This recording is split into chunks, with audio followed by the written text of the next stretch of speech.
সোফায় বসে TV on করতেই দেখলাম আমাকে আর বাবাকে একসাথে খবরে দেখাচ্ছে, আর রিপোর্টার বলছে উনি হলেন চৌধুরী সাহেব। উনার টাকার পাহাড় থাকলেও উনার সন্তান আজ অবহেলিত। উনার সন্তান ঢাকা শহরের বিভিন্ন ডাস্টবিনে খাবারের সন্ধানে ঘুরে বেড়ায়। ইতিমধ্যে চৌধুরী সাহেবকে পুলিশ গ্রেফতার করেছে। উনি তার সন্তানকে কিভাবে অত্যাচার করে তার একটা ভিডিও আপনাদের দেখাচ্ছি। ভিডিওতে দেখলাম গতকাল বাবা যে আমার থাপ্পড় মেরেছিল সেটাকে যেন ভিডিও করে ওদের দিয়েছে। তার একটু পরেই শ্রাবণী আর শ্রাবণীর বাইকে খবরে দেখাচ্ছে। শ্রাবণী কান্না করছে আর শ্রাবণীর ভাই সাংবাদিকদের বলছে ওই ছেলের সাথে আমার বোনের বিয়ের হওয়ার কথা ছিল, কিন্তু যে ছেলে নিজের ঘরে এত অবহেলিত সে কি করে আমার বোনের দেখাশোনা করবে। এই ছেলের কাছে আমি আমার বোনকে বিয়ে দিব না। খবরের মাঝখানে এইবার অনন্ত জলিলকেও দেখা যাচ্ছে।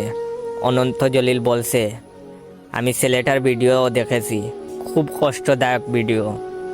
খাবারের সন্ধানে ছেলেটা পাগলের মতো ডাস্টবিনে খাবার খুঁজছিল। আমি কথা দিচ্ছি আমি ছেলেটার কর্মসংস্থানের ব্যবস্থা করব। না আর সহ্য করা যায় না। আমি টিভিটা বন্ধ করে তাড়াতাড়ি থানায় গেলাম। অনেক কষ্টে বাবার জামিনের ব্যবস্থা করলাম। ওসি সাহেব আমাকে দেখে কাঁদতে কাঁদতে বলল